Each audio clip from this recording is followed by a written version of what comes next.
Hello everyone and welcome for joining us. I would like to introduce the author of this next video. This is Southpaw. This player is a player that I have had a lot of admiration and respect for since I started playing over 8 years ago. He's been playing since early in 2013, and as you can see, really high number and high percentage of solo wins, as well as a ridiculous province capture loss. Without further ado, this is Southpaw's presentation that he sent over to me to record for him. Enjoy. Starting off here, Southpaw wanted to talk. He had something that he had marked down about heroes. So I'm actually just going to launch a hero briefly, just that way we can see what those ones look like. Sorry about that. I'm still getting used to exactly where they are on here. So I'm just going to deploy the infantry leader. Alright. And I'm just going to deploy him on top of where I already have my stack. By the time it's done, I will be able to carry on with the video and with the next part. So Southpaw says, the release of heroes is out of order for importance on the battlefield in my opinion. Normally, the least important is given and later made difficult to obtain without money involved, as any army is easily 80% or more infantry for the entirety of the game. Having an early and sustainable impact of a hero that is specific to the infantry is a hidden gem. The contributions to be made in the early game can be easily identified, where 90% plus of the forces available are infantry, and well into the late game to help cover for the wear and tear, loss, and repair of advanced weapons take a toll. Infantry now can never lose the impact it can contribute to an assault. With luck, cavalry and then cars will be released, as these units never quite go obsolete, and having additional power added to their long-term use can significantly impact the battlefield during an early growth period and provide rapid response during conflicts where infantry is outmatched. This is actually something which shows actually quite keen insight, which I hadn't considered before, and it was about the order in which the heroes get released, because they are being staggered out on the releases, especially if you're gaining them just in the operations. So if you're gaining them just in the operations, as I'll pull up right here, like Operation Valor can be done by capturing provinces. There's also Operation Onslaught, which will be the same way. And you've got upcoming operations that start in 5.5 hours.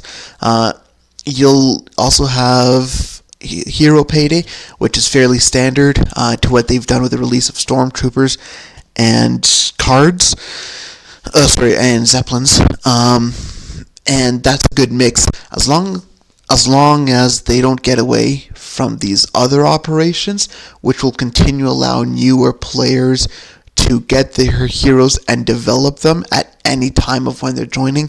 I think that is going to be a critical part to ensuring that these heroes are successful, and I'm actually quite excited for how it will have an impact on the game personally. Anyways, with that in mind, and with my own little editorializing at the end, I'm going to slide back over. So he covers strategy guide for land scenarios. Attacking with infantry and early armored car and cavalry units only. So this is before the ranged units come in. So number one is with no fort. So this will be an early game issue or a mid game should a player leave and no developments have been completed. The stack size of your target and reinforcements will need to be accounted for. Army stack size should be as follows, based on the size of the stack you are attacking. Understand that the RNG can account for an earlier or later victory, as it allows for 12% plus or minus average maximum influence.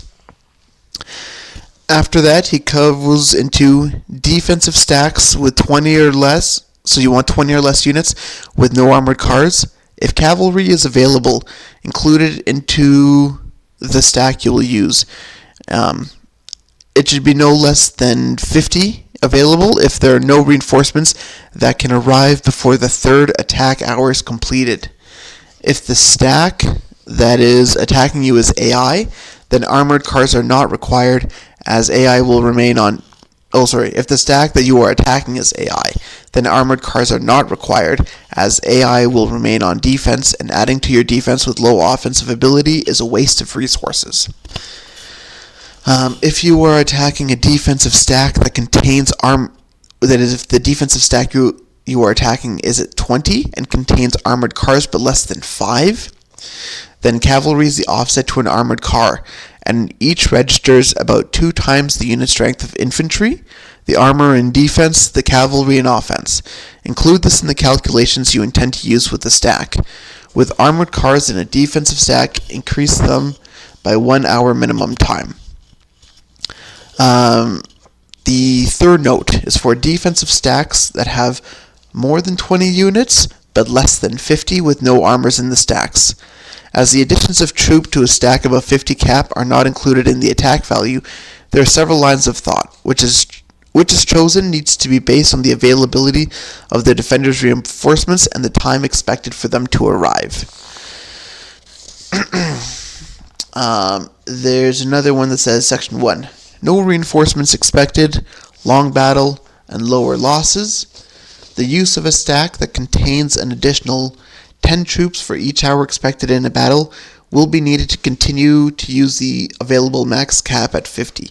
Losses are replaced by the additions, and the 50 cap is maintained.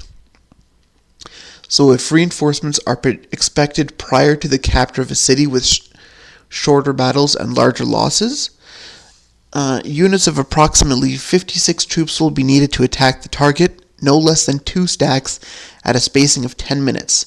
Any longer, and the timer will reset to the longest value should the stacks merge. This results then in the loss of 2 additional individual attacks from the 2 stacks. The delay is needed to apply the max 50 cap impact in consecutive attacks, forcing the defensive condition lower than either of your attacking stacks.